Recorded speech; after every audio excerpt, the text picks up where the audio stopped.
Hey guys, do you ever think what it'd be like to work first with Oprah, second as a TED Talk speaker, finally an author? This chick's got it all. Sally Lou Loveman joins us today to talk about her new book and some of the motivational speaking she's doing on the topic of love. Listen in.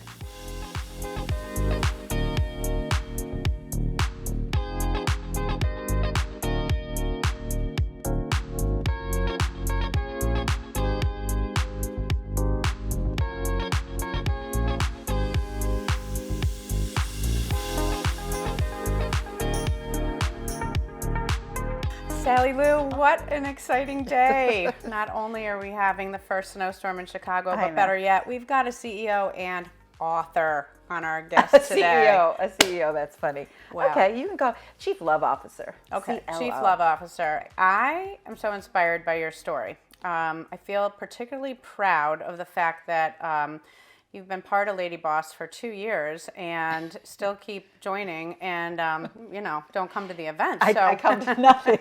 I seem to always be out of town. You must be the busiest person I know. No, I'm not. I just travel a lot. But it's also been COVID. So I'm going to come to your pool party, hopefully. I'll fly in from Philadelphia just to come to this pool party. That's another thing we have in common, that East Coast girl thing where we talk about it like in every other sentence. Hey, I'm from the East Coast. Yeah. I love that about you. Drop it you're like, all you drop time. It in Philadelphia. But now I'm like really bougie. Like I'm like, oh, I have a home there. It's like if you could see my home, you'd be like, okay. I wouldn't really call it a home as much as I would just call it a row home. But it's still my house. Well, how do you feel about bragging to people that you're an author? It feels really good. I was very excited to change my Instagram, my Live Love, well, it's my Love Speaks, but it's called @Live Love Speaks Instagram business page to author as opposed to motivational speaker, because I really don't like that term. Yep. And Instagram just doesn't give you a big range of what to call yourself. Yep. And anytime I have to mark down what I am on any form whatsoever, it's like, are you kidding me? There's nothing that would describe me on this, It's like, no. So I was excited to change it to author. I think it's very cool. I made a very specific decision when I decided to write a book, and it was, I'm going to self-publish. Immediately I thought that, because I am impatient and I wanted to make sure that it actually happened. So I didn't want to shop around for a literary agent or a book deal, because who's going to, I'm nobody. So it's like, no one was going to, I have, 2,000 people that follow me. Nobody cares, right? So, but I cared. So I wanted to write my book in my own way and not have anyone tell me no. And I always say to people, no one can tell you no when it's your own content, right? Yeah. I mean, I went through all of the process of getting, as far as even my husband to sign a release, and, the Oprah team saw everything. The last thing I want to do is there's, Sally Lou writing a book about an expose about Oprah. Not at all. Yeah. I can't tell my story without her. She's such a big part of my story. And of course, it's a love letter. So they were lovely. And, I did I reached out to everybody and did the legal thing, because the publishing team that I worked with, all that stuff applies still. It's just no one was telling me no. I mean, they did tell me no for a few things, but no one was saying, no, you can't publish a book because you only have 2,000 followers. I didn't want to do that. So anyway, I am proud of it. Well, you should be. It's an excellent book. And I think the really big thing I want to dig into for the listeners is, in this day and age where everything's digital and, your digital footprint's so impressive, and as I tell every young girl I can get my hands on, nobody's as thin, as rich, or as pretty as they look on Instagram. Nobody. No. Kim Kardashian looks like blank before she has 8 hours of makeup and hair and outfits. Right. So I wish that people knew that, that's one story we tell on Instagram. Mm-hmm. But this book was so authentic. And as far as I can see, you didn't leave a lot out. I did. I left a whole lot out because I'm a mom. Okay. All right. Well, and I have children. Yep. And I have a husband, and I have a mother-in-law who has, it's like I wasn't going to do that. And that really wasn't the book. Yeah. Actually, it was the book. When I first started writing the book, it was about how to heal a marriage, because I'm much more proud of that than my book. Yeah. I'm very proud that my husband and I went through hell and back, and then we have really worked our asses off to make it not only right, but really right, So I'm very proud of that. But I wrote the book originally as the healing of a marriage. And then I was like, again, submitting to my kids. No, Mom, please. And I'm a producer. I love a good story. I'm like, how can I tell the story without that? That's the segment one moment. And they're like, because that would really hurt me. So I had to really listen to my kids, obviously respect them, respect my husband, who really has been, my rock in all of this and supported it the whole way. And so I shifted it to more of a memoir about speaking your story and how to be a better speaker and stepping up your speaking game and your human game, because my speaking game was stepped up by the very fact that I got to be on Oprah's stage every day when I was there entertaining, people. And I learned a lot from that. Of course. Those things that I learned there can be put into anyone's, toolkit of when they need to speak on a stage to your company or to, a TED Talk or to simply your boss. It doesn't matter, however big or small your audience is. So I weaved it in, and it became a teaching memoir. So yes, it's my story, but after each chapter, there is a prompt for the reader to tell their own story and explore their own story, so that by the end, you have a start to your own story. Seems to me that one of your big whys, and maybe you could elaborate on that, is inspiring people and helping people. And you did so in a way where, a lot of people get inspired. You share some, and then people realize they have that same issue or concern or something in their past. So what I was really, I love talking about, because I've definitely felt that so many times, is I'll dub it the imposter syndrome. Mm-hmm. You had a very, very successful career working for someone. I have that same parallel. And I know jumping off into the cliff of, being your own CEO of you is, sometimes you're too stupid to know what you don't know. Right. And there you are. And all of a sudden you start saying, well, was I good because the boss was good? Totally. So how'd you get over that? Well, first of all, I still think it, but I also don't think it. We talk to ourselves all day long about all kinds of things, and it was the first time I realized. First of all, I always wanted to help people. My dad was a doctor, and I would, I would see him helping people. Like, I would go to the hospital every once in a while on rounds with him on the weekends. He was always there. And I would just see people, he just was like, hey, how are you? Knew everybody's names, nicknames, this. He was like the whole thing with Oprah. Like, do you hear me? Do you see me? Do I matter? Like, he made people matter. And I knew I wanted to, and it felt like I was traveling with like a celebrity, because everyone was like, Dr. Oaks, Dr. Oaks. And so for me, I knew medicine was never going to be a career for me. That was a given. The science part. Not smart enough, not brave enough. And so the environment did not please all of my senses at all. So, but I loved the feeling of the camaraderie. And so and then I had the experience of visiting the Mike Douglas show with my mother, which is one of the first talk shows that happened to be in Philadelphia, my hometown. And I saw the woman on the set with a clipboard, and I was like, that's what I want to do. So I sort of combined that like love for TV and love of helping others. And I mean, when you put those two together, it spells Oprah, right? Mm-hmm. So it was not a mistake that I came to Chicago in 1984 for a job at the PBS station for 1 year. It was an internship in production. And that was the same year Oprah came to Chicago.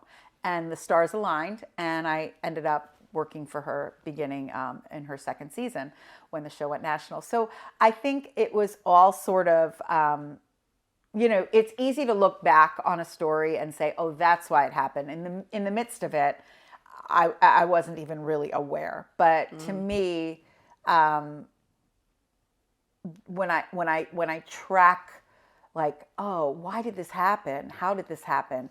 One, I was very passionate about television, and two, I knew exactly who I was. I knew exactly what my good stuff was and what my hard stuff was.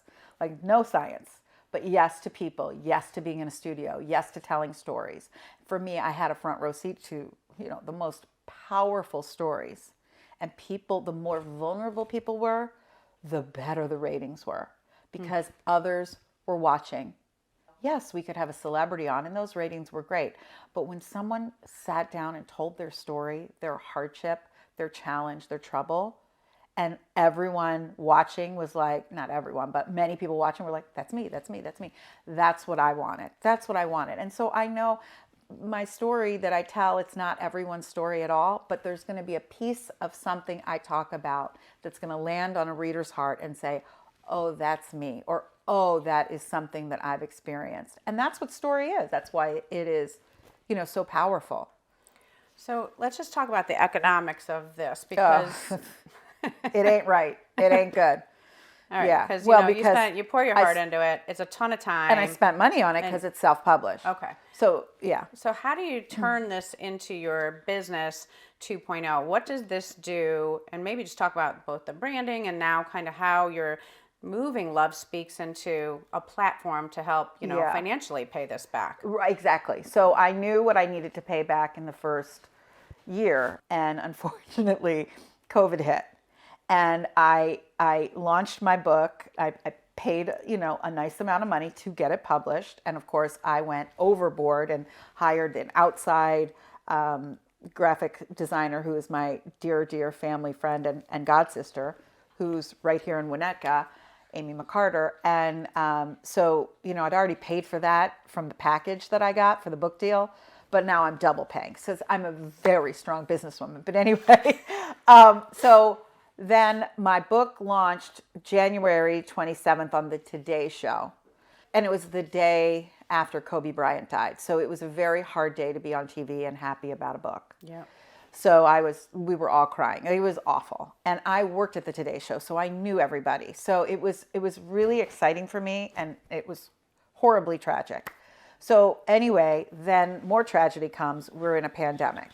So I had an idea of what I needed to make in order to make that back. I still haven't done it. I'm still trying. But I got my speaker price that I'd been wanting for like 7 years.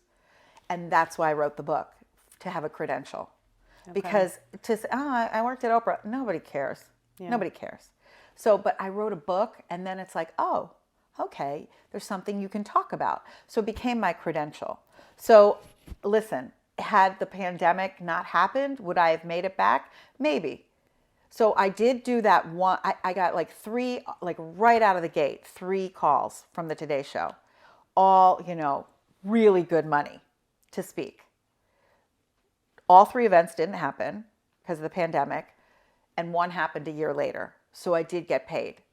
Awesome. The one fee that I've always wanted. So, I got to do that about 5 more times, and then I'll be okay. So again, I have not been sitting twiddling my thumbs through the pandemic. I've been pivoting, and trying to do everything online. But online just does not, it's not the same as coming into an event and being on a stage and getting that excitement. And that's where people pay you.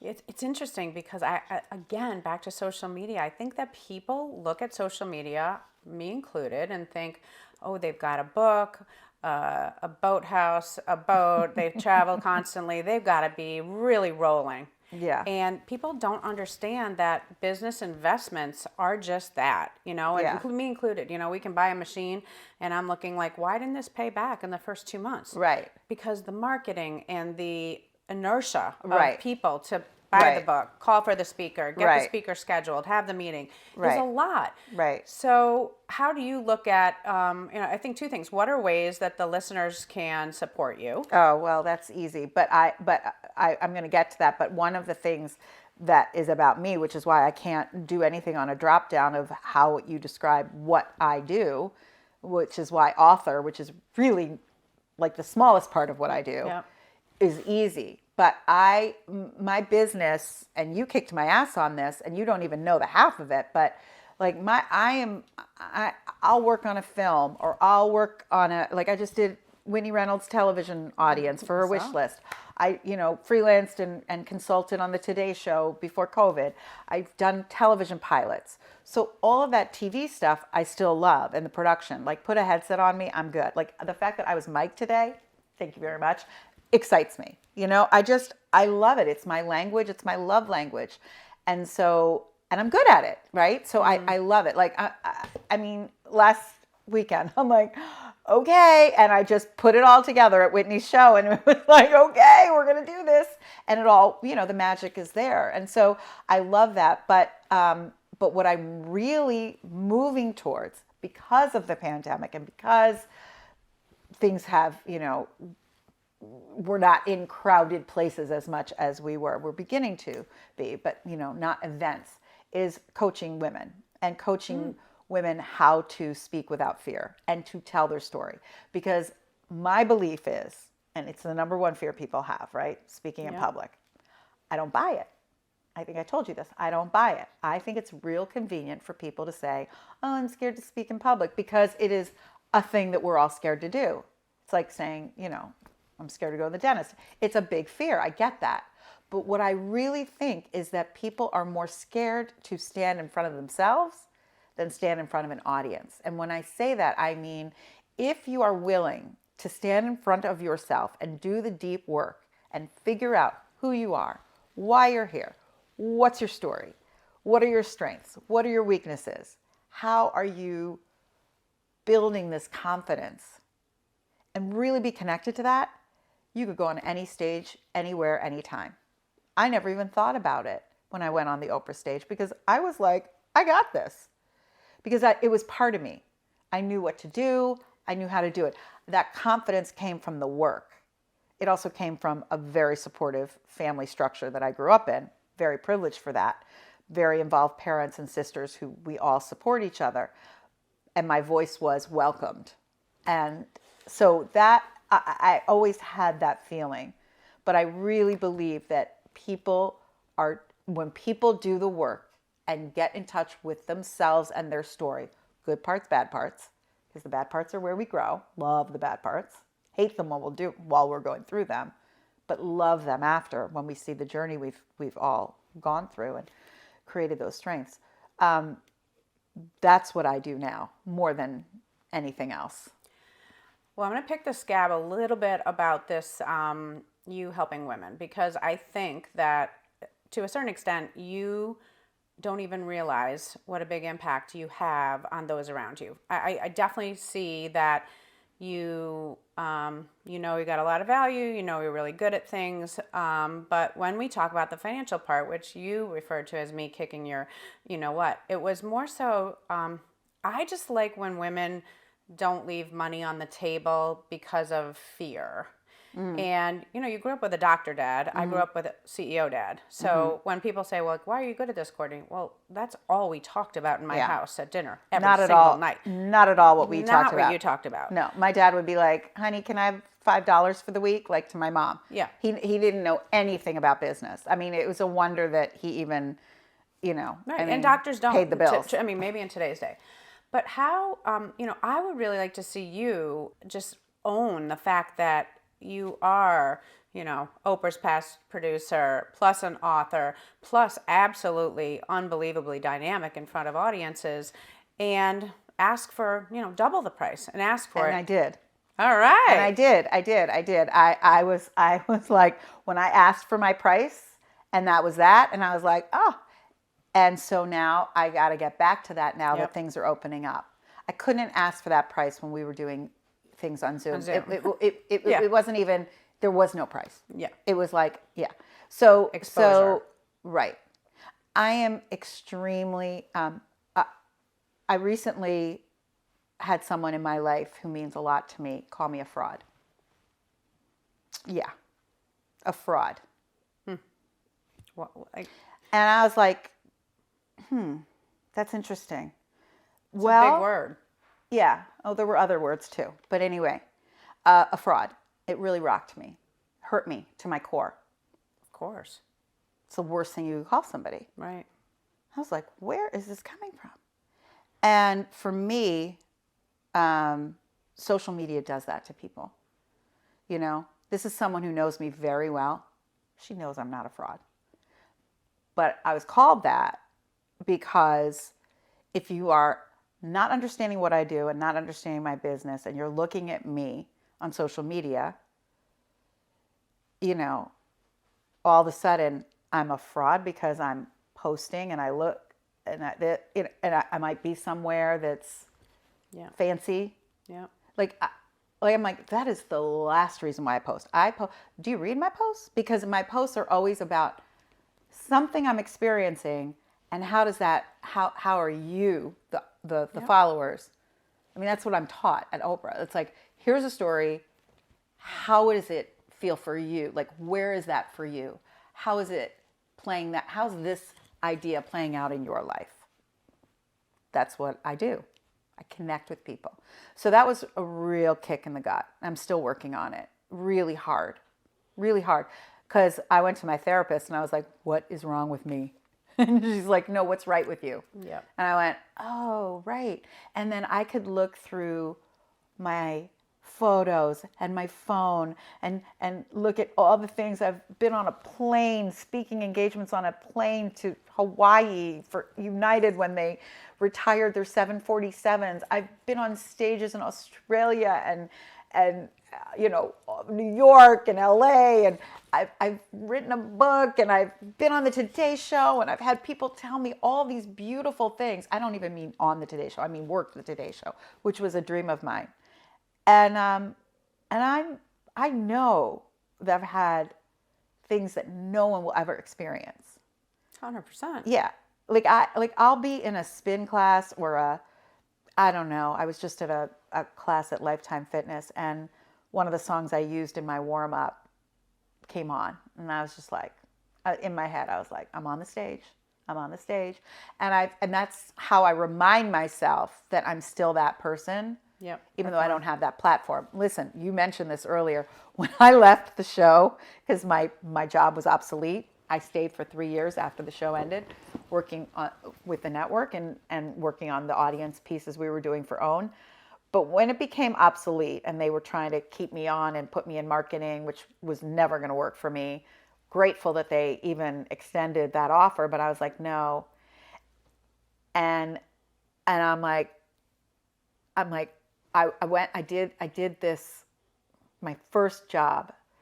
I was still working at Harpo, but it was my first job, and it was for the National Restaurant Association. I was emceeing the celebrity chef segments for 4 days, and all the chefs were like, "Who are you? Like, what are these questions? This is hysterical." And all of a sudden, at the end, the audience, at the end of the 4 days, the audience was lining up, and I thought they were lining up to meet the chef, but they were lining up to talk to me. And I was like, oh, so my talent does work on other stages. So it does work. So it's not just the Oprah thing. But when I left and started my business, which was not an easy thing, in my book you understand why, because my marriage then fell apart. And I said that in the last season, my team and I were very, very close. We're very much a family. And I was like, watch. And they all knew my husband. He's, we're all very close. And I was like, watch. The show will end and my marriage will end. Because I was all about me. I was like, my schedule, my this, my that. We had financial stuff I didn't know. It was like, it'll all work out.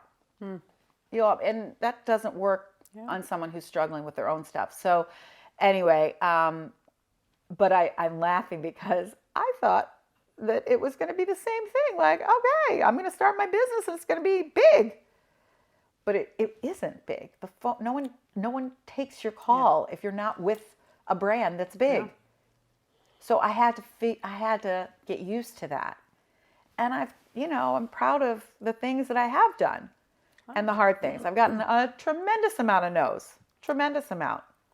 Yeah, I heard this thing when I started my first business, and I didn't know what it meant until it happened. And somebody said, the people you expect to help you won't. Right. And the people that will help you you really aren't even that close, and they go out of the woodwork to help you, like people that you didn't have these crazy connections with. Like you. Well, Like you. Perfect example. yeah, It's true. it's interesting. And starting a business is no small feat, especially on the heels of uber successful people Yeah. like we both worked with that Yeah. make it look pretty easy. Exactly. You And know, I'm not an entrepreneur. Like that is not who I am. I am tell me what to do, I will get it done. It will be perfect. It will be fast. I will go over the top like with whatever it is that my assignment is. And I like managing people. I'm good at it. Yeah. Most TV people are not. I loved being a boss. I love being a boss lady. I treated my team like family. They're still my family. But I'm not built to be an entrepreneur. I've learned. I will say that I never left the building. None of us did when we were working. There was no reason to. We needed nothing in the outside world. It was all there. Brought in. It was all there. And I have met the most incredible women just from being in this position of entrepreneurialism. And it's like, oh, and the support and the friendship and the happiness, like that never happened, in TV. So there's nothing that lights my fire more than watching women I know and love who are successful be successful and shine like that, because if she's winning, you're winning. Yeah. And so, but that's how I was raised. And my mantra that I was taught by my father is, that's my sister. So my two sisters and I, we protected each other at all costs. We didn't really have trouble, but if there was trouble, that's my sister. And I take that to, if anyone's going to mess with you, no. If anyone's going to mess with my children, my daughters, my boss, any woman, person, it extends to men too. But that is how I was raised, and that's how I work. Because I want to help women shine, because I'm shining all the way when they're shining. I really appreciated you telling us about that past relationship who called you a fraud. That's very honest, and I liked hearing that. How are you getting over that? Well, I hope it's not a past relationship, but yeah, fraud is not a word I ever would even put in my world. I mean, we're not always ourselves constantly, but I'd say 90% I am. I'm just trying to put it out of my brain and my heart as much as possible. But someone said something to me, and I didn't understand it, but now I do. She said to me, well, you should thank her for it. And I said, okay, I get that. Like, it's all good. Like, be positive. But why am I thanking her? And she said, because there's something in you that is triggered by that. So you've got to talk to your own self-doubter voice and tell her to stop, to shh. So thank her for reminding you to not speak to yourself in a way that is negative. Ugh, so gorgeous. I went, okay, let me wrap my head around that. Okay. So I just try to really focus on the fact that I am an open book. I don't really have boundaries. I'm not a fraud. So I think that people can buy your book, Speak, love your story. Your audience is waiting.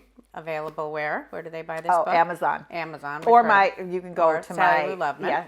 lovespeaks.com. Okay, lovespeaks.com. Yeah. I would also want to remind people that you're available to do really awesome coaching sessions and team building and things that Right, you're that's just the second thing that I love. Absolute fierce magnet, and I think your dynamic personality in any company would do nothing but brighten their lights. Thank you. I love to go into a group, a small setting of a group, a team, and just get to it's basically the Oprah warm-up. It's what I do, but I pull stories from people, and then all of a sudden, you see these eyes lighting up and the connections going on, and suddenly, and I'm building up the person that's the leader. Like if I did it with your team, and then I connecting people to Courtney, and then they feel better, and then it's good, and it's all real. It's all happening. I know how to do it, but I can't prepare for it because it's the magic of what the people give. Yeah. And that's really what the Oprah warm-up was about. It wasn't about, oh, get excited to see Oprah, because I didn't have to do that. They already were. It was what I did was get excited to learn about each other and yourself. So it was the people learning and being more connected with the people in the room, which is what brought even more energy to the stage. Does that make sense? 100%. Yeah. So. Sally Lou, I love, your vulnerability. Love the fact that you're out there shining so brightly when, you could have just gone into the corner and just said, forget it. That's a hard story. I don't want to deal with it. And you didn't. And here you are building a business and building, of course, your flawless brand. And we're very honored to have you on the Lady Boss podcast. So kind.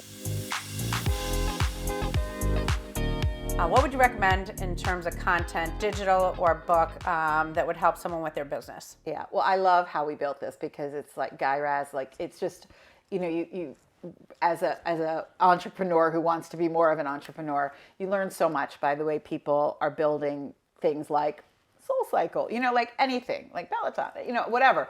These huge things that come from one little kernel of an idea, and that's all it takes. You just need there was more to manufacturing than Starbucks. Right. Yeah. Exactly.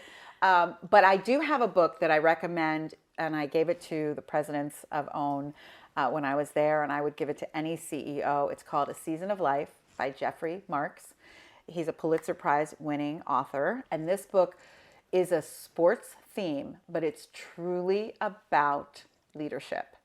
And it is really specifically to men, which is so interesting to me, but it's raising men for others. And it's the most beautiful read. And it is a story about letting men feel their feelings. Okay, Sally Lou, would you mind sharing your superpower? My superpower is connection. I love connecting people, and I love connecting with people. So it's not only just you and me connecting, it's connecting you to someone else. I know it's your superpower too, but and I love to tell a story, and I love to tell a joke. So you're so good I at love all connection. of those things. And if you had to focus on one area that would grow your business the most in the next 12 months, what would it be? Oh, I mean, speaking.